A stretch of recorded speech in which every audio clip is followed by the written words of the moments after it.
बिस्मिल्लाहिर्रहमानिर्रहीम, अस्सलाम वालेकुम। आप देख रहे हैं प्रोग्राम पब्लिक ओपिनियन और मैं हूं आपके साथ ज़रिया इरफान। नाज़रीन, आलमी सियासत, मुल्की मईशत और अंदरूनी सियासी इख्तलाफात, ये तीनों पहलू इस वक्त पाकिस्तान और खित्ते के हालात को नहायत पेचीदा बना रहे हैं। एक जानिब अमरीकी सदर डोनाल्ड ट्रंप और मुस्लिम ममालिक के सरबराहान की मुलाकात गजा में जंगबंदी और इंसानी बहरान के खात्मे के लिए नई उम्मीद पैदा कर रही है, तो दूसरी जानिब आलमी बैंक की ताज़ा रिपोर्ट ने पाकिस्तान में बढ़ती हुई गुर्बत की तशवीशनाक सूरत हाल को नुमाया कर दिया है। उधर मुल्क के अंदर सियासी महाज पर पीपल्स पार्टी के चेयरमैन बिलावल भुट्टो जरदारी और वफाकी हुकूमत के दरमियान बेनजीर इनकम सपोर्ट प्रोग्राम के मुस्तकबिल पर इख्तलाफात खुलकर सामने आ गए हैं। जहां तक आलमी सियासत का ताल्लुक है, तो न्यूयॉर्क में अमरीकी सदर डोनाल्ड ट्रंप और मुस्लिम ममालिक के सरबराहान के दरमियान मुलाकात के दौरान गजा में जारी इंसानी अलमिये और जगबंदी के इम्कानात पर तफसीली गुफ्तगू ने आलमी सिफारती मंजरनामे में एक नई अहमियत इख्तियार कर ली है। सदर डोनाल्ड ट्रंप ने इस मुलाकात को इंतहाई कामयाब करार देते हुए कहा कि अमरीका गजा में जारी जंग का खात्मा और यरगमालियों की वापसी चाहता है। तुर्क सदर रजब तय्यिब एर्दोगान ने इस मुलाकात को निहायत मुफीद करार देते हुए इसे खित्ते में अमन के लिए मुस्बत पेशरफ्त कहा। इजलास के बाद सदर ट्रंप की वज़ीर आज़म शहबाज शरीफ और इसहाक डार साहब से खुशगवार माहौल में गैर रस्मी गुफ्तगू ने भी इस मुलाकात की अहमियत में इजाफा कर दिया है। इससे पहले डोनाल्ड ट्रंप ने अक़वाम मुत्तहिदा की जनरल असम्बली से खिताब में फ़लस्तीनी रियासत को तस्लीम करने की मुखालिफत करते हुए कहा कि ये इक़दाम हमास के मज़ालिम को इनाम देने के मुतरादिफ होगा। अब सवाल यह है कि क्या हमास के बगैर फ़लस्तीन का देर पा हल मुमकिन है या नहीं। पाकिस्तान की बात की जाए तो गुज़श्ता 3 वर्षों के दौरान गुर्बत की शरह में मुसलसल इजाफे ने न सिर्फ मईशत दानों बल्कि आम शहरियों को भी तशवीश में मुब्तला कर दिया है। आलमी बैंक की ताज़ा तरीन रिपोर्ट के मुताबिक पाकिस्तान के 6 करोड़ अफराद अफलास के शिकंजे में हैं और मुल्क में गुर्बत की शरह 25.3% तक जा पहुंची है, जो पॉलिसी साजों के लिए एक बड़ा चैलेंज है। एक तरफ जहां 2 दहाइयों तक गुर्बत में कमी का रुझान जारी रहा, वहीं पर 2020 के बाद हालात ने अचानक पलटा खाया और अवाम की एक बड़ी तादाद दोबारा सतह गुर्बत से नीचे जा पहुंची है। हुकूमत का मौक़िफ़ है कि आलमी इदारे के आदाद-ओ-शुमार दरअसल टेक्निकल बुनियादों पर ज़्यादा जाहिर हो रहे हैं, जबकि ज़मीनी हक़ाइक़ गुर्बत के खात्मे के लिए मुख्तलिफ मनसूबे, समाजी तहफ़्फ़ुज़ के प्रोग्राम्स और हदफ़ी इक़दामात जारी हैं। जबकि वज़ीर आज़म शहबाज शरीफ ने न्यूयॉर्क में अक़वाम मुत्तहिदा की जनरल असम्बली के इजलास के मौके पर IMF की मैनेजिंग डायरेक्टर क्रिस्टालिना जॉर्जिया से मुलाकात में पाकिस्तानी मईशत पर हालिया सैलाब के असरात को IMF के जायजे में शामिल करने का भी मुतालबा कर दिया है। दूसरी जानिब पाकिस्तान पीपल्स पार्टी के चेयरमैन बिलावल भुट्टो जरदारी ने मुतालबा किया है कि हालिया सैलाब से मुतासरा अवाम की फौरी बहाली के लिए बेनज़ीर इनकम सपोर्ट प्रोग्राम को इस्तेमाल किया जाए और आलमी बरादरी से भी मदद मांगी जाए ताकि मुतासरीन को बराह रास्त रिलीफ पहुंचाया जा सके। ताहम वफाकी हुकूमत ने इस मुतालबे पर ताहाल कोई अमली कदम नहीं उठाया और सेनेटर राना सनाउल्लाह ने इस प्रोग्राम को गैर मौसर करार देते हुए यहाँ तक कह दिया कि बेनज़ीर इनकम सपोर्ट का कोई फ़ायदा नहीं है, इसे ख़त्म कर देना चाहिए। जिसके बाद पाकिस्तान पीपल्स पार्टी के रहनुमाओं में खास देखा गया और आज इस सिलसिले में नदीम अफजलचंद साहब, मंजूर चौधरी साहब और दीगर पार्टी के रहनुमाओं ने प्रेस कॉन्फ्रेंस की। क्या कह रहे थे, जरा सुनिए। हमें पता है कि अब आपको, क्योंकि बेनज़ीर इनकम सपोर्ट प्रोग्राम की वजह से अब आपको गरीब जाती नहीं मिल रहे, आपका प्रोजेक्ट आपका क्लोज हो गया है। प्रोजेक्ट आपका नाकाम था। बेनज़ीर इनकम सपोर्ट प्रोग्राम का प्रोजेक्ट फ्रॉड नहीं, आपका प्रोजेक्ट फ्रॉड था और ये साबित हुआ। सियासत को सियासत की हद तक रखें। आप उन गरीबों का ना, और बड़े लोग हैं जो इस प्रोजेक्ट को खत्म करना चाहते हैं, इस मंसूबे को खत्म करना चाहते हैं। आप उनका आसरा ना बने, गरीबों का आसरा बने। उनकी गुफ्तगू आपने सुनी। प्रोग्राम में अब आगे बढ़ते हैं, जरा जान लेते हैं कि ये मामला क्या यहीं पर थम जाएगा या इसके असरात और इसके नताइज किसी और सूरत में भी हमें मिल सकते हैं। इस वाले से सब आपसे आगाज़ करूंगी। पहले बिलावल भुट्टो जरदारी साहब का मुतालबा, फिर आज जो गुफ्तगू सामने आई वो खासी गुस्से में नजर आए पाकिस्तान पीपल्स पार्टी वाले।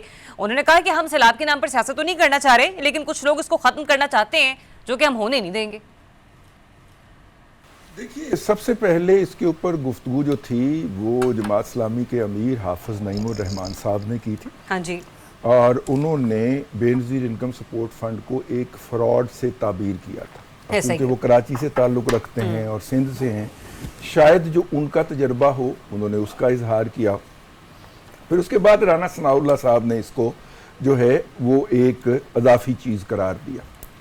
मुझे याद है जैसे ही मरीम नवाज शरीफ साहिबा पंजाब की वज़ीर आला बनी तो उसके फ़ौरन बाद रमज़ान आ गया, तो इन्होंने एक पावर्टी सर्वे करवाया था। ऑनलाइन भी उसका फॉर्म अपलोड हुआ था, लेकिन तमाम ACs और DCs के ज़रिए ग्रास रूट लेवल के ऊपर एक डाटा इकट्ठा किया गया। और पिछले रमज़ान के अंदर अगर आपको याद हो तो वो पैकेज जो तकसीम हुए थे, रमज़ान पैकेज, वो उस डाटे के तहत हुए थे।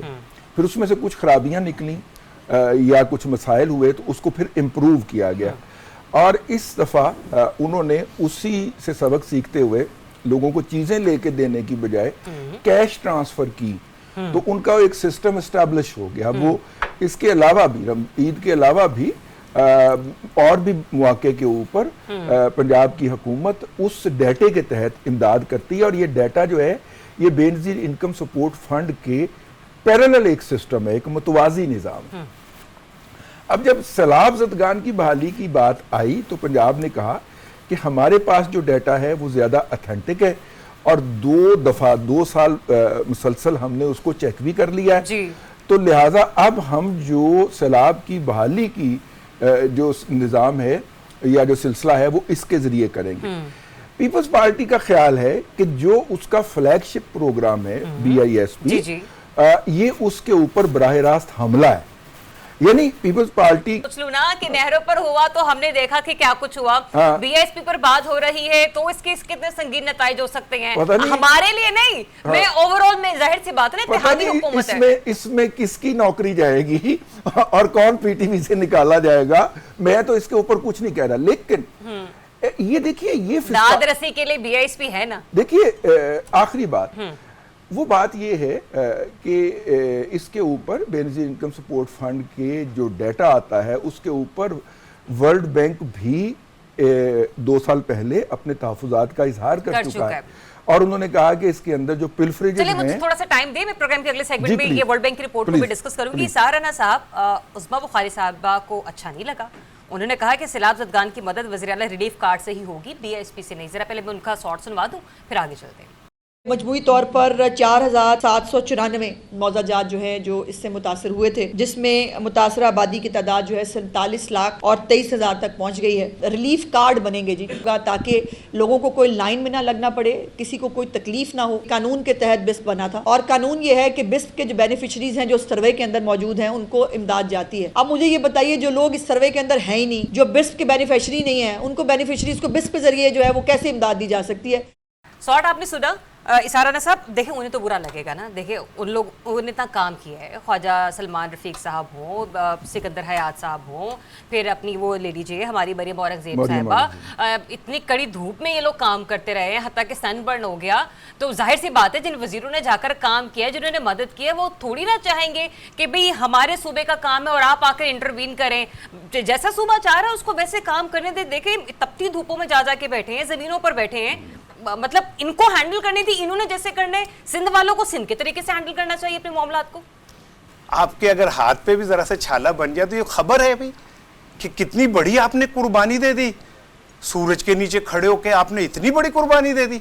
तो जो वो बच्चे सैलाब वाले अभी भी बेआसरा बगैर किसी छत के सूरज के नीचे खड़े, उन्हें तो मर जाना चाहिए अभी ना, उनको तो खत्म, उनको तो जीने का ही हक नहीं होना। कितने नाजुक मिजाज लोग हैं हम यार, केला खाने से मेरी दाढ़ हिले जाती है कि आप एक दिन धूप में खड़े हुए आपका हाथ जल गया, वो सारी जिंदगी जो धूप के नीचे खड़े रहते उनका भी कोई पूछता है, मौजू हो रहे वैसे उनकी कोई बात करता है।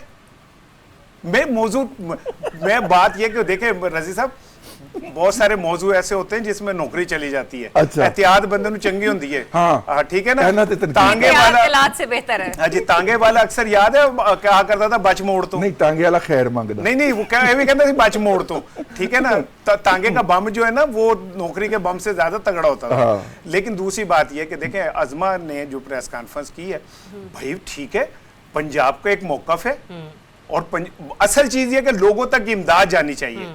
अगर अज़मा बुखारी ये कहती है कि हम अपने तरीके से देंगे तो क्या बुराई है इसमें? एक मिनट, रुबीना खालिद साहिबा ने भी कहा, उन्होंने कहा कि हमारे पास क्योंकि डेटा मौजूद है तो हमारे डेटा भाई इनके पास भी डेटा मौजूद है ना, इनके पास डेटा बहुत है, ठीक है ना, तो इनके पास कोई ऐसी बात नहीं है, इनके पास भी डेटा बहुत है। तो भाई इनके पास अगर डाटा है और ये उसके जरिए लोगों तक पहुंच रहे, असल चीजें लोगों तक पहुंचना चाहिए भाई जी, सही लोगों तक जो उनकी है। असल लड़ाई ये है कि जनाब अली अब आने सैलाब के ऊपर फंड। कल हमारे वजीर आजम साहब ने माशाल्लाह थोड़ा लेट पहुंचे, जब इजलास ऑलमोस्ट खत्म होने वाला था तब पहुंचे। अगर टाइम से पहुंचते ना, उन्होंने फटियां बांध देनी थी, इतना जबरदस्त खिताब करना था, लेकिन वो जरा लंदन में मसरूफ हो गए तो वो इतना जो गैर अहम इजलास था उसमें प्रॉपर शरीक नहीं हो सके। लेकिन उन्होंने जाके बात की IMF वालों से भी कि भाई कड़ो माल, ठीक है ना। तो अब पैसे आएंगे, अब वो पैसे बेनजीर इनकम में जाएंगे, कहाँ जाएंगे? बहुत सारे लोग गुरबा 20-20 ग्रेड के अफसरों के गुरबा जो है उनके घर में भूख पड़ी हुई है, ठीक है। उन 20 ग्रेड के अफसरों के घर पैसे नहीं पहुंच रहे, उनके बच्चे भूखे मर रहे हैं, उनके एसी बंद हो गए, उनके बिल नहीं जा रहे। इल्जाम लगा रहे? नहीं, मैं नहीं। तो आने वाली इत्तलात के मुताबिक बात कर रहा हूं। अगर आपके साथ पैड़ा हुआ आप चाहते मेरे साथ भी हो, आप ना मतलब हम तो डूबे हैं सनम, तुमको भी ले डूबेंगे। दोनों बड़ा शौक है, कहते मेरे से भी मैं तो आपको बचाने की कोशिश कर रहा हूं भाई। मैं तो ये कह रहा हूं कि जो रिपोर्ट आई थी, हाँ। अगर ये इल्जाम है, हाँ। मैं इसे ऑन करता हूं। वर्ल्ड बैंक ने ऑन की थी, मैं इसे ऑन करता हूं, इस इल्जाम को कि ये वर्ल्ड बैंक ने कहा था, मैंने नहीं कहा था। ये सामने आई थी बात कि ग्रेड 20 के सैकड़ों नहीं हजारों अफसर जो थे सिंध के, उनको ये बेनजीर इनका शुक्र है उन्होंने सिलाई मशीनें घर नहीं पुछवाई अपने, हाँ। कि वो भी हमें भेज दो। नहीं, लेकिन तो ग्रेड 20 के हजारों अफसर होते नहीं है, सैकड़ों ही होते हैं। तो भाई बात ये कि मेरे लिए तो एक अफसर भी जो है सैकड़ों के बराबर है। हाँ, आप चाहे ना मेरे पैसों से बनने वाले अफसरों के किसी दफ्तर में बराह रास्त जाके दिखा देना, जो मेरी तनख्वाह के ऊपर बैठे हुए। नहीं जा सकते, हम नहीं जा सकते। ज़मीर हैदर साहब, ये मामला आपको किस ओर जाता हुआ नजर आ रहा है? ये आग चिंगारी डली थी, ठीक है ना, कहीं से उठी, किसी ने बयान दिया, बात कहीं और चली गई। मान ले फिर हुकूमत बेनजीर इनकम सपोर्ट प्रोग्राम को कंटिन्यू करे, सैलाब ज़दगान की मदद होती है तो होने दी जाए। आपकी अपनी राय इसमें क्या है? आपका तजुर्बा क्या कहता है सर? ज़रिया, पहले तो मैं बहुत इंजॉय कर रहा था दादा और राना की हल्की फुल्की जो चल रही थी। आपने मुझ पर सवाल लिया है तो थोड़ी देर और भी इंजॉय किया जा सकता था राना साहब और दादा साहब की गुफ्तगू। एनीवेज, पीपल्स पार्टी के इस वक्त 2-3 इश्यूज हैं। मेरे ख्याल से इन्हें ना, एक मिनट ज़मीर हैदर साहब, राना और दादा के बजाय नाना दादा कह देना चाहिए। और हम हैं भी वैसे भाई। वेल सेड ज़रिया, प्लीज कंटिन्यू। वेल सेड ज़रिया। अच्छा ज़रिया, पीपल्स पार्टी ना इस एक तो ये है कि जी वो हुकूमत का हिस्सा नहीं है, लेकिन हुकूमत के साथ खड़े हैं, हुकूमत को सहारा दिए खड़े हैं। और पिछले 5-6 महीने में इतना कुछ अच्छा हो गया कि अब पीपल्स पार्टी अपने आप को लेफ्ट आउट समझ रही है कि यार हम तो अगर बाकायदा हुकूमत में बैठे होते तो हम भी ये इसका जो इस वक्त इतनी इंटरनेशनली पाकिस्तान को पजीराई मिल रही है, जो सऊदी अरब के साथ लैंडमार्क एग्रीमेंट हुआ, फिर जो अमेरिका के साथ इतने ताल्लुकात बेहतर हो रहे हैं, लेकिन हम लोग तो मतलब बस ठीक है अभी एक वो बैसाखी के तौर पर खड़े हुए हैं, लेकिन हमारी उस तरह की इंपॉर्टेंस नहीं है। तो प्रोबेबली एक तो ये रीजन है कि पीपल्स पार्टी अपने आप को लेफ्ट आउट समझ रही है, और राइटली सो, क्योंकि अगर आप हुकूमत के साथ हैं तो आप हुकूमत में शामिल हो जाते हैं ना, लेकिन चलें अब भुगतना पड़ेगा। अच्छा, दूसरी जो चीज है जो इस मामला है कि वो है बेसिकली पंजाब में वोट बैंक का चीफ मिनिस्टर रिलीफ फंड है, वहां से जो उनका जो भी कार्ड बनेगा उसके जरिए देना चाहते हैं। अब वो कहते हैं कि जी हमारे पास डाटा बहुत है। भाई आप डाटा पंजाब का इस्तेमाल कर लें और फंड्स जो हैं डिस्ट्रीब्यूट बीआईएसपी के जरिए करवा दें, तो ये तो एक मतलब एक म्यूचुअल अंडरस्टैंडिंग के तहत गुड ऑल गुड जो है वो एक सिचुएशन बन सकती है। लेकिन अब मसला ये है कि भाई अगर तो बीआईएसपी का स्टिकर लग गया, हाँ जी, तो इसका मतलब है कि फिर वो दूसरे जो स्टिकर्स और दूसरे जो पोस्टर्स हैं वो नजर नहीं आएंगे जब जिसको रिलीफ मिल रहा होगा बीआईएसपी की तरफ से। और बीआईएसपी की अगर आज इतनी तकलीफ है तो ये फेडरल बजट जो 2025 और 26 का बजट फेडरल बजट रखा है, इसमें बीआईएसपी के लिए एलोकेशंस क्यों रखी गई थी? और उसमें इक्वली उतना फंड वर्ल्ड बैंक भी डालता है, शेयर करता है। इसका मॉडल इंटरनेशनली बताया जाता है कि जी ये देखें बीआईएसपी इतना अच्छा काम कर रहा है। बहुत खराबियां हैं, इतने ऐसे एड्रेसेस मिले हैं जो बेसिकली एग्जिस्ट ही नहीं करते थे, ऐसे शिनाख्ती कार्ड मिले हैं कि जो एग्जिस्ट ही नहीं करते थे, और उनके ऊपर जो है बीआईएसपी का लाखों करोड़ों रुपया जाता रहा। मैं मानता हूं, तो ये इधर भी कोई साफ मतलब दूध के धुले नहीं बैठे हुए, इधर भी अल्लाह खैर करे। मैं चाहता तो नहीं ऐसा हो, लेकिन होने को हो सकता है। अब मसला ये है कि राना सनाउल्लाह साहब आज कह रहे हैं कि जनाब इस प्रोग्राम को खत्म कर देना चाहिए, खत्म कर देना चाहिए। तो मुझे नहीं समझ आती कि उनको इससे मसला क्या है, क्योंकि बहुत ज्यादा जो पिछली रजीम थी जो कि पीटीआई वाली जो हुकूमत थी, उन्होंने भी खत्म नहीं किया, हालांकि उनको भी बहुत तकलीफ थी इन दोनों जमातों से। पीपल्स पार्टी से बहुत ज्यादा थी, लेकिन बीआईएसपी को कंटिन्यू किया गया। अब ऐसा क्या हो गया, सिर्फ और सिर्फ एक ये कि पंजाब में इस दफा जो सैलाब है उसने ज्यादा तबाहकारी की है और पीपल्स पार्टी चाहती है कि जनाब उनका एक जो बेनजीर इनकम सपोर्ट प्रोग्राम के तहत जो है लोगों की इमदाद की जाए, तो इसमें बुराई क्या है? अगेन बात वही है कि जी वोट बैंक खराब होगा। अब इस पे तो आने वाले दिनों में पता लगेगा लेकिन कि जमीर क्या भाई, बनेगा, लेकिन राना सनाउल्लाह साहब का जो मौकफ है, अब वो तो ये कह रहे हैं कि भाई आप मछली खिलाते हैं, मछली पकड़ना सिखा दें। इन्हीं पैसों से अगर स्किल डेवलपमेंट के लिए काम कर लें, लोगों को कोई फनी तरबियत दे दें, कोई छोटे छोटे प्रोजेक्ट बना दें और उन लोगों को कहें यानी इससे रोजगार कमाए, तो इसमें क्या बुराई वाली बात है? राणा साहब इसमें मुर्गी दे दे, कट्टा दे दे। राणा साहब देखिए, इस पे सबसे पहला क्रिटिसिज्म जो बीआईएसपी पे आया था वो यही था कि जी आप लोगों को भिखारी क्यों बना रहे हैं, आप यही जो आपने बातें की हैं। लेकिन बीआईएसपी के तहत ही अगर आपको याद हो तो कुछ इलाकों में, मुझे जब ये इनिशियली स्टार्ट हुआ था तो बीआईएसपी के तहत ही जो बेवा औरतें या जो थी उनमें सिलाई मशीनें बांटी गई थी ताकि वो घर पे बैठ के कुछ अपना कर सकें। तो ये इसमें आई एम श्योर कि ये basically Benazir income support programme है ना। अब इनकम सपोर्ट का मतलब ये तो नहीं है कि आप सिर्फ पैसे दे दें, आप किसी और तरह से भी उनको एक छोटा सा ठेला लगा दें, कुछ लगा दें। वो डिस्कशन बड़े नाम इशू, राणा साहब पैसे की बात नहीं है, इशू नाम से है। इस वक्त पंजाब में अगर बेनजीर इनकम सपोर्ट प्रोग्राम का नाम चलेगा तो नाम इशू नाम से है और किसी चीज से नहीं है। मैं आप ये कह रहे हैं कि यहाँ पे फिर नाम मेरा गांव तेरा सर, नाम तेरा गांव मेरा, ये वाला एग्जांपल है और कुछ नहीं है। डिस्कशन को मैं यहीं से कंटिन्यू करूंगी, लेकिन बैंक की रिपोर्ट के साथ इसको मैं ऐड ऑन करके इसकी डिस्कशन को कंटिन्यू करूंगी। स्टे ट्यून, एक ब्रेक के बाद आपको दोबारा से ज्वाइन करते हैं। Welcome back once again. नाज़रीन, वर्ल्ड बैंक की तरफ से एक जो रिपोर्ट मंजर यहाँ पर आई है वो हम पाकिस्तानियों के लिए बड़ी ही अलार्मिंग है, हुकूमत के लिए भी है और जाहिर सी बात है जो इस मुल्क में इन्वेस्टर्स हजरात हैं उनके लिए भी है और सोचने वालों के लिए भी है जो कि हमारे पॉलिसी मेकर्स हैं। रिपोर्ट ये कहती है कि गुज़िश्ता 3 बरसों के दौरान गुर्बत की शरह तशवीशनाक हद तक बढ़ गई है और 2022-2023 में ये 18.3% थी, जिसका आगाज़ हुआ इस शरह का 2020 के साल से और अब 25.3% तक ये पहुंच चुकी है।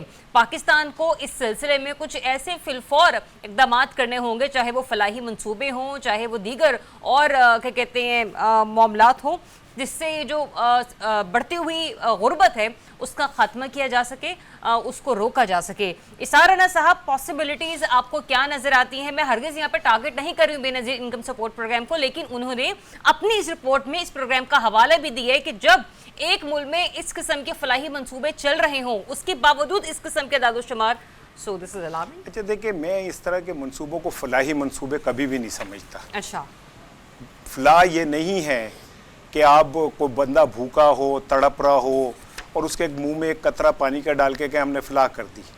फलाह का मतलब तो ये कि जो आपकी ज़रूरत, आवाम की जो जमूर की ज़रूरत है वो आप पूरी तरह करें। ठीक है, आप कहें कि जी मुल्क की वसाइल ऐसे नहीं है कि हम उनकी पूरी तरह मदद कर सकें। ओके, तो फिर तुम्हारे पास वसाइल कैसे हैं?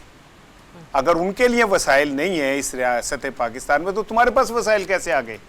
तुम्हारे बच्चे अरबोपति हो जाएं, खरबोपति हो जाएं, तुम्हारी फैक्ट्रियां डबल से ट्रिपल हो जाएं, तुम्हारे कारखाने बड़े हो जाएं, तुम्हारी कोठियां डबल हो जाएं, तुम्हारी कैसे हो सकती हैं? इस जमूर की क्यों नहीं हो सकती?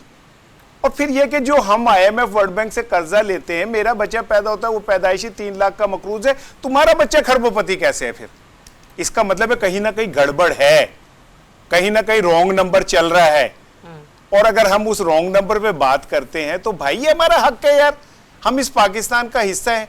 आप मेरी बात को निगेट कर सकते हैं, वर्ल्ड बैंक को कैसे झुटला सकते हैं कि 25% गुर्बत मजीद बढ़ी है, 12.5 करोड़ लोग जो है खते गुर्बत से नीचे चले गए। इसका कोई जवाब दे ना। मैं तो रोज सुहाने सपने तो देखता हूं कि जी पता नहीं कितने अरबों डॉलर की वो आ रही है इन्वेस्टमेंट और पाकिस्तान में तो अब लहरें बहरें होने वाली हैं। सऊदी अरब से तो उसके बाद डील के बाद मैंने ख्वाब में देखा कि मेरे 2 कुएं निकल आए तेल के। ठीक है ना, मैंने वो भी पहन ली वो जो होती है। लेकिन भाई इससे मुझे बताए ना कि वर्ल्ड बैंक को मैं कैसे बताऊं कि पाकिस्तान में खुशहाली बहुत आ गई हुई है। आपकी रिपोर्टें गलत है। आप सरकारी आदादो शुमार सुने, उनके वुज़रा के बयानात सुने तो लहरें बह रही हैं, दूध की नहरें बह रही हैं। नहीं जहां पे दूध की नहरें वहां पे मिल्क पैक लटके हुए कि लोग तोड़ तोड़ के पिए जाए। ठीक है, तो फिर मैं तो वर्ल्ड बैंक की रिपोर्ट को नहीं मानता भाई, हमारा पाकिस्तान खुशहाल है अल्हम्दुलिल्लाह। ज़मीर अगर साहब, समाजी तहफ़्फ़ुज़ के प्रोग्राम्स हैं, सब्सिडी पॉलिसीज़ हैं, लेकिन ये सब कुछ भी गुर्बत को कम करने में नाकाफ़ी हैं। आलमी बैंक सजेशन ये दे रहा है कि गुर्बत के ख़ात्मे के लिए पायदार इस्लाहात नागुज़ीर हैं। किस किस्म की सजेशंस होनी चाहिए? अगर सजेशन सामने आती हैं तो फिर आपके सामने ही हैं। पॉलिटिकल पार्टीज़ मानती नहीं हैं इतनी आसानी से। वर्ल्ड बैंक की रिपोर्ट्स आज से नहीं, मैं तो तकरीबन पिछले कोई ऑलमोस्ट 30 ईयर से देख रहा हूँ। मतलब वर्ल्ड बैंक की रिपोर्ट आई थी घोस्ट स्कूल्स, कि हमने इतना पैसा दिया और हमने वहाँ पे जाके उसको जाके देखने की कोशिश की तो देवर नो स्कूल्स, घोस्ट, यानी कि घोस्ट स्कूल्स थे। उन्होंने आज भी वर्ल्ड बैंक आपके साथ काम कर रहा है, वर्ल्ड बैंक की रिपोर्ट्स आती रहती हैं, उस पर इसी तरह बैठ के हम प्रोग्राम करते रहते हैं, गुफ्तगू होती रहती है, अखबारों के सफ़े खाले होते रहते हैं। उसके बाद क्या होता है? क्या होता है मुझे बता देना कि क्या गुर्बत जो अभी एक तसलसल है, गुर्बत में कमी कभी भी नहीं हो रही। मतलब पिछले कोई 30 साल से मुझे तो गुर्बत में कमी होती नजर नहीं आई कि 6% से बढ़ते बढ़ते हम अब 25% से ऊपर चले गए हैं। आधी से ज्यादा पॉपुलेशन पाकिस्तान की जो है वो सतह गुर्बत की सतह से नीचे है। तो आप मुझे एक बात बताएं कि ये रिपोर्ट्स मैटर क्या करती हैं? यहाँ पे आपकी प्रायोरिटीज क्या हैं? आपने देखें, बात यह है कि वेलफेयर स्टेट तब बन सकती है जब आपकी इकोनॉमी जो है वो उसमें इतनी सख्त हो कि आप उसमें से पैसा निकाल के वेलफेयर के लिए निकालें। यहाँ पे वेलफेयर क्या होती है कि जनाब ये प्रोजेक्ट आया, वर्ल्ड बैंक की फंडिंग आई इसमें, उसके बाद जनाब उसमें से इतने पैसे तो जनाब उसमें चले गए, HR में चले गए, फिर रिसोर्सेज में चले गए, अब ये इतना पैसा बचा है इसको जनाब इसमें लगाओ, और बाकी जो है उसमें से भी किक बैक्स चले गए। तो आप मुझे एक बात बता दें, एक बहुत बड़ा एक चीज होता है वो corporate social responsibility, CSR fund होता है, वो मल्टीनेशनल्स के पास होता है। वो क्या करते हैं? वो सिर्फ और सिर्फ ये स्क्रीन्स पे दिखाने के लिए एक इवेंट करा देंगे, 10, 15, 20, 30, 50 लाख रुपया इवेंट पे लगा देंगे, लेकिन उसका CSR का रिजल्ट जीरो। आपको नहीं नजर आएगा कि उसने बेसिकली किया क्या है अपनी सोशल रिस्पॉन्सिबिलिटी को रखते हुए। फंड्स बड़े रखे होते हैं, गवर्नमेंट्स के पास बहुत फंड्स हैं, लेकिन वो दें उनको। अच्छा, जिन्होंने बड़े बड़े फैसले देने हैं उनकी तनख्वाहें बढ़ाएं, उनकी नहीं आप सुन लें ना, उनकी वेलफेयर के लिए लगाएं जनाब। आप उनकी तनख्वाहें बढ़ाएं, उनकी पेंशन्स बढ़ाएं, उनकी गार्ड्स बढ़ाएं, आप उधर पैसे दें, उनकी वेलफेयर के लिए करें। आम आदमी की वेलफेयर के आम आदमी मैटर क्या करता है? आप मुझे बता दें कहां मैटर करता है और कब किया है इस मुल्क में आम आदमी ने मैटर? पिछले 30 साल से तो मुझे तो नजर नहीं आया। तो आप मतलब ये वर्ल्ड बैंक की रिपोर्ट आ गई, हम शोर मचा देंगे कि जी वर्ल्ड बैंक ने कह दिया, इसको कौन झुटलाएगा? ओ भाई, वो वर्ल्ड बैंक आज से नहीं कितने सालों से चीख रहा है, हर इशू पे वर्ल्ड बैंक चीखता है कि जनाब ये देखें आपको इधर पैसे मिले, ये किया वो किया, एनर्जी सेक्टर के ऊपर, वाटर रिसोर्सेज के ऊपर, ठीक है, एजुकेशन के ऊपर, हेल्थ के ऊपर। सवाल आ गया कि गवर्नमेंट इस मामले को कितनी संजीदगी से देखती है, ये भी देखना होगा। रिजवी साहब, इसी रिपोर्ट में कहा गया कि हुकूमत पाकिस्तान कुछ काम कर रही है, जैसे Pakistan poverty alleviation fund, workers welfare fund और पाकिस्तान बैतुल माल, लेकिन इसके बावजूद भी जो गुर्बत है वो खत्म होने का नाम नहीं ले रही। मीनवाइल कल भी एक प्रोग्राम में मैं जब डिस्कशन कर रही थी तो मैंने कहा था कि वज़ीर आज़म की IMF के वक्त से भी मुलाकात होगी, जो कि इस वक्त UNGA में मौजूद है, और हुई है ये मुलाकात हुई, और वहाँ पर भी PM साहब ने इनके सामने रखा कि पाकिस्तान जो है वो सैलाब से मुतासर है, तो लिहाजा जब अब नेक्स्ट टाइम रिव्यू के लिए आए तो इन चीज़ों को जरा मद्देनजर रखिएगा, दिल नरम रखिएगा। हाँ जी। अच्छा देखिए, मैं वर्ल्ड बैंक को पाकिस्तान के तमाम मसाइल का सबसे बड़ा मुजरम समझता हूँ। अच्छा, ये वर्ल्ड बैंक जो है ये हमारी हुकूमतों के कान में आके फूंक मारता है 93-92 के अंदर कि अब आपने डैम नहीं बनाने, अब आपने तेल से चलने वाले बिजली घर लगाने हैं। हम ये नहीं बताते एज ए जर्नलिस्ट, ये वर्ल्ड बैंक हमें बताता है कि जनाब आप हेल्थ में से और एजुकेशन में से निकल जाएं, प्राइवेटाइज कर दें। आज भी ये कानून साजी जो है इस वक्त टेबल पे मौजूद है कमेटी के पास कि गवर्नमेंट कॉलेज जितने भी बड़े बड़े प्राइम लोकेशन के ऊपर 50-50 एकड़ के ऊपर, government college Sargodha, government college Sahiwal, government college Lahore, इनको ये जो निजी तालीम फरोश माफिया है, ये जो सेठ हैं जो खरबों पति हुए हैं पिछले 10 साल के अंदर तालीम फरोशी के नाम के ऊपर, इनको दे दिया जाए। तालीम कमर्शियल होनी ही नहीं चाहिए किसी भी नॉर्मल रियासत के अंदर। मैं वेलफेयर रियासत की बात नहीं कर रहा, नॉर्मल रियासत के अंदर। ये सेंट्रल एशियन रिपब्लिक की गरीब तरीन रियासतें हैं जो रूस से हुई हैं, वहां पे आज भी तालीम और सेहत मुफ्त है आम बंदे के लिए। हमारे यहाँ जो जितने सेठ पिछले 10 से 20 साल में अरबपति और खरबपति बने हैं वो इन दोनों शोबों से बने हैं। और ये किसने हमारे कान में फूंक मारी? ये वर्ल्ड बैंक ने। क्यों वर्ल्ड बैंक हमारे कान में फूंक मारता है? मेरे आगे बैठे होते हैं इसार रहना जैसे आदमी जो कहते हैं पाकिस्तान की टोटल आबादी 25 करोड़ है और उसमें से 25% शदीद गुर्बत की सतह से नीचे चले गए हैं और 12.5 करोड़ लोग जो है वो गुर्बत की सतह से नीचे चले गए। असी हम जब ऐसे बैठ के फैक्ट्स एंड फिगर उनके सामने डिस्कस करते हैं तो चल चलाओ काम हो जाता है। आखिरी बात पैड़ी रजी साहब ने मेरे ते पा देनी है। देखिए मैं आसान हूं ना, मेरे तो भाई गिरेबान पकड़ लेंगे, उनका नहीं आप गिरेबान पकड़ सकते जो इसके असल जिम्मेदार हैं। सर इस पूरी रिपोर्ट के अंदर मैंने जो फिक्रा पिक किया है वो ये है, उसने ये कहा है रिपोर्ट कंक्लूड करते हुए, पाकिस्तान का मौजूदा मालियाती निजाम गुर्बत के खात्मे की मौजूदगी के अंदर गुर्बत का खात्मा मुमकिन ही नहीं है। जमीर साहब आपसे सवाल लेना चाह रहे हैं। जी जमीर साहब। जी जमीर भाई, मैं ये एक तो रजी भाई माजरत से, वर्ल्ड बैंक ने बिजनेसेस में ये स्कूल्स और हेल्थ नहीं रखे थे कभी भी प्राइवेटाइज करने के लिए। माजरत से वो फंडिंग देते थे स्कूल्स और ये बेसिक हेल्थ यूनिट्स के लिए, और वो गवर्नमेंट के अंदर करने के लिए होते थे। उनका जो बेसिक कॉन्सेप्ट था, अभी भी जो वर्ल्ड बैंक कहता है कि आपके जो बड़े बिजनेस हैं आपको रेलवे जो है वो प्राइवेटाइज करना चाहिए, आपको पीआई जो एयरवेज प्राइवेटाइज करना चाहिए, स्टील मिल प्राइवेटाइज करना चाहिए, यानी कि जो बिजनेस जो गवर्नमेंट का नहीं है काम बिजनेस करने का वो होना चाहिए। ये तो ब्रेंटन वुड इंस्टीट्यूट जो हैं ये दोनों वर्ल्ड बैंक और IMF, आप मुझे बताएं जिस मुल्क में से ये बैठ के हेडक्वार्टर्स हैं वहां पे क्या ये जो जितने प्राइवेट जो गवर्नमेंट के अंडर जो स्कूल्स हैं उनको वो प्राइवेटाइज करने का सजेस्ट करते हैं? ऐसा नहीं है। ये हमारे यहाँ मिसकंसेप्शन है। प्लीज रजी दादा साहब, मेरी भी बात सुन लीजिए।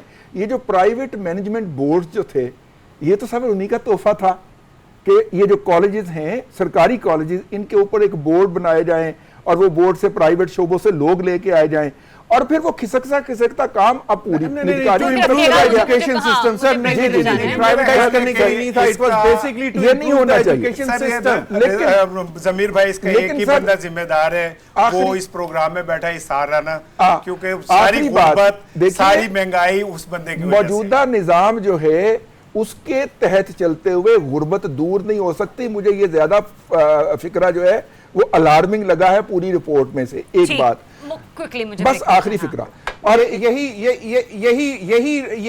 फिक्रा 30 साल से वर्ल्ड बैंक की रिपोर्ट से। और दूसरी बात ये है निजाम के हवाले, दूसरी बात ये है कि देखिए आप जो है वो दोनों निजाम डबटेल करके नहीं चल सकते, आपको एक निजाम अडॉप्ट करना पड़ेगा। आप ये कहते हैं जी फ्री मार्केट इकोनॉमी भी यहां पे दें, हुकूमत इंटरफेयर भी ना करे लेकिन गुर्बत भी खत्म हो जाए। सर ये नहीं हो सकता। ठीक है, मुझे एक ब्रेक की तरफ जाना है। ब्रेक लेते हैं, ब्रेक के बाद जब वापस आएंगे तो फलस्तीनियों के हवाले से बात करेंगे कि उनका मुस्तकबिल है क्या, क्योंकि बड़ी बातें हुई हैं अक़वाम मुत्तहिदा की जनरल असेंबली में, लेकिन क्या कुछ हो भी पाएगा? Stay tuned. नाज़रीन, एक एतबार से देखा जाए तो अक़वाम मुत्तहिदा की जनरल असेंबली का सेशन फ़लस्तीन और गज़ा के नाम रहा, जहां पर हमने देखा कि एक भारी तादाद में लोगों ने फ़लस्तीन के मज़लूमों के लिए आवाज़ उठाई। वहीं पर हमने ये भी देखा कि अमरीकी सदर डोनाल्ड ट्रंप ने एक हल भी पेश किया, जिसे कल भी हमने प्रोग्राम में डिस्कस किया था, लेकिन वो ज़राए रिपोर्ट कर रहे थे, अल जज़ीरा की रिपोर्ट थी। लेकिन अब ये डोनाल्ड ट्रंप के अपने मुँह के अल्फाज हैं कि हमास जो है वो फ़लस्तीन का हिस्सा नहीं होगा तो 2 रियासती हल उन्हें ऐसे मुमकिन होता हुआ नजर आता है। रज़ी साहब, आप तो कल भी इस तजवीज़ के नाक़िद थे कि ये तो पॉसिबल है ही नहीं, लेकिन अब जब डोनाल्ड ट्रंप कह रहे हैं, लेकिन साथ साथ वो ये भी कहते हैं कि मुझे यकीन है कि जल्द ही इसका हल निकलेगा, क्योंकि आपने देखा ना तमाम जो अरबी और दीगर इस्लामी ममालिक हैं उन्होंने इसके ऊपर जोर दिया, इवन के मगरिबी ममालिक ने भी। लेकिन फिर भी बता दीजिए, क्योंकि डोनाल्ड ट्रंप कह रहे हैं हमास के बगैर फ़लस्तीन का मुस्तकबिल है। देखिए, जो 2 रियासती हल की हम बात करते हैं तो वो तो हमास के बगैर ही मुमकिन है, लेकिन क्या हमास इररेलेवेंट हो सकेगी? जब ये मज़ाहमत शुरू हुई थी तो हमास के 20,000 मुज़ाहमतकार थे, और आज इतनी कत्लो गारत गरी के बाद गजा के अंदर हमास के मुज़ाहमतकारों की तादाद 30,000 से क्रॉस कर चुकी है और इर्द गिर्द अरब मालिक से नौजवान उसको ज्वाइन कर रहे हैं। तो इससे आप जो फ़लस्तीनियों के लिए अरब नौजवानों के अंदर जो हमायत है, फ़लस्तीन के हमसाये में कोई पाकिस्तान नहीं है कि उसके फाटा से उठ के लोग चले जाएं, लेकिन ये वो फ़लस्तीन है जिसके तमाम बॉर्डर्स को और समंदर को बड़ा टाइटली मॉनिटर किया जा रहा है। वहां पे अगर इतने लोग पहुंच गए और हमास के कम से कम 15 से 18,000 जो फाइटर थे वो शहीद भी हुए हैं इस पूरी फाइट के अंदर, इसके बावजूद अगर उनकी तादाद इस वक्त भी इसराइल के बकौल और अमेरिका के बकौल 30,000 के करीब है, तो इसका और उन वज़ारे वो 30,000 कुछ खाते भी होंगे, वो कोई गोली भी चलाते होंगे, वो कोई असला भी चलाते होंगे, हाँ, ठीक है ना, जिंदगी है ना उनकी। तो इसलिए हमास को आप माइनस करने के बात करेंगे तो वो सस्टेनेबल पीस नहीं होगा। और फिलहाल पूरी जो मुस्लिम वर्ल्ड है मोर और लेस वो भी 2 रियासती हल के ऊपर मुतफिक नजर आ रही है और यूरोप भी मुतफिक नजर आ रहा है। अब पता नहीं इसराइल इसको मानता है या नहीं मानता, या इसराइल के मानने की गारंटी कौन देता है, आई डोंट नो। अच्छा, मैं अब जरा ढूंढने की कोशिश कर रही थी कि किसी तरीके से सेनेटर मुश्ताक साहब की ट्वीट मुझे नजर आ जाए। उन्होंने रात के सर बड़ी हौलनाक इंकशाफात की, उन्होंने कहा कि अटैक किया जा रहा है, ड्रोन के हमले हुए, हाँ ड्रोन के हमले जो हुए हैं, उनको हरास किया गया है। गजा के लिए इमदाद जाने वाले जो ग्लोबल सपोर्ट फ्लोटेला है उसके ऊपर इसराइली ड्रोन हमले हुए हैं। कम्युनिकेशन जो है वो मफलूज हो चुकी है। साराना साहब, एक तरफ मुजम्मतें हो रही हैं, दूसरी तरफ ये सब कुछ चल रहा है। पता नहीं ये शुआमदा चक्कर है कि ये कि देखे मैंने लिखा हुआ है सेनेटर मुश्ताक पे बात करनी है, आपने सवाल कर लिया। जी सर। तो मैं समझता हूँ कि असल हीरोज़ तो वो लोग हैं जो फ्लोटेला और इस तरह के प्रोजेक्ट के अंदर अपनी ज़िंदगी दांव पे लगा के और वो आगे बढ़ रहे हैं। ड्रोन अटैक हो रहे हैं, उन पर तरह तरह के हमले हो रहे हैं, लेकिन वो वहाँ तक पहुँच रहे हैं। दूसरी तरफ एक ट्रंप नामी मुतकब्बिर शख्स है, वो अक़वाम मुत्तहिदा को कहता है कि तेरी तो औकात ही कोई नहीं है, मैं सब कुछ हूँ, तू तो कुछ कर ही नहीं सकती, मैंने सब कुछ किया। फिर कहते हैं मैंने ईरान का एटमी प्रोग्राम हमेशा के लिए तबाह कर दिया, जो हमले हमने किए कोई नहीं कर सकता, लेकिन मुझे अमन अवार्ड मिलना चाहिए। मुझे तो, मैं तो कह रहा हूँ अमन अवार्ड कमेटी को इस्तीफा देके कहना चाहिए हमने बंद कर दिया ये अवार्ड देना ही। भाई अगर इस तरह अवार्ड किसी ने ताकत से लेना है तो भाई हम अवार्ड ही नहीं देते, अवार्ड ही सूट दो, थले सूट दो तुसी। और दूसरी बात ये कि देखें, अब कल जब उन्होंने मैक्रोन ने ऐलान किया कि हम तस्लीम करते हैं, बड़ी उनको तालियां बजी, उन्होंने बड़ा खिताब किया। तो बड़ा दिलचस्प मोमेंट था जब नेतन्याहू ने स्पीच स्टार्ट की। 95% जो कंट्रीज के पूरी दुनिया जो है वो फलस्तीनियों के साथ खड़ी हुई है और पूरी दुनिया के अवाम जो है वो उन फलस्तीनियों के साथ खड़े हुए। और अब जब मैक्रोन ने ये ऐलान किया, रज़ी साहब मेरी गाल सुनो, तो आप इंजॉय करेंगे, तो वो जब निकला तो पता चला कि जनाब ट्रंप साहब का काफिला ना वो पैदल कार जाता है। उसने कहा पायन प्रोटोकॉल लगा है, उसको कहा जी आप यहीं खड़े हो। मुझे तो ऐसा लगा जैसे को पाकिस्तान का चीयरिंग क्रास है, वो मैक्रोन ने इशार रहना है जो खड़ा हुआ है कि भाईजान निकल जाए, बाजी जी निकल जाए तो फिर हम घर जाएंगे। उसने कहा भाईजान मैं तो खड़ा हूँ। उन्होंने कहा तू क्यों उसके हक में वोट दिया तूने, वो खड़ा पोगते थे, तू पैदल ही जाएगा कार। यानी इनके तकब्बुर का, इनके अंदर के कीने का अंदाजा करें कितने छोटे लोग हैं और ये दुनिया को लीड कर रहे हैं। और अफसोस इस बात की है कि पाकिस्तान समेत जो हमारे मुस्लिम मुमालिक हैं वो उसी से दरखास्त कर रहे हैं कि भाईजान जंग बंदी कराएं। आपको नहीं पता कि वो जंग शुरू किसने कराई हुई है वहां पे? ठीक है साराना साहब, जो आपने बात की और जो आपने मामला हाईलाइट किया ज़मीरी हद साफ, एक तरफ इमैनुअल मैक्रोन को पैदल जाना पड़ता है तो दूसरी तरफ हमारे जो इस्लामी ममालिक हैं उनसे मुलाकात को डोनाल्ड ट्रंप कहते हैं कि बड़ी खुशगवार रही, बड़ी मुस्बत रही। समझ से बाहर है मेरी ये चीज़ें कि जाहिर से बात है जो इस्लामी ममालिक है उन्होंने भी तो फ़लस्तीन के हवाले से बातचीत की होगी ना। ये मामला हल होता हुआ आपको नजर भी आ रहा है, ये सिर्फ गोंगलों से मिट्टी झाड़ रहे हैं डोनाल्ड ट्रंप?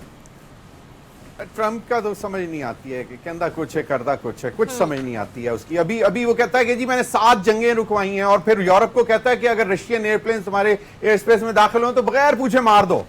और फिर जो है फिर कहता है कि अगर मुझे जो यूएस एयर बेस बाग्राम में जो अमेरिका ने बनाई थी वो अगर अफगानिस्तान ने वापस ना दी तो डेंजरस थिंग्स कैन हैपन। अब मुझे ये समझ नहीं आती। और वो बाग्राम एयरबेस क्यों चाहता है कि जी वहां से 1 घंटे के फासले पे चाइनीज जहां पे न्यूक्लियर प्रोडक्शन हो रही है वो 1 घंटे के फासले पे है। और भाई तुम मतलब मुझे तो उसकी नहीं समझ आती। फिर उसके बाद बड़ी जबरदस्त जो आपने बात की कि जो भी फलस्तीन को, अब दुनिया साथ खड़ी हुई है फिलिस्तीन के कि भाई उसको एक आजाद रियासत के तौर पर तस्लीम कर लो, 2 रियासती formula is the only answer.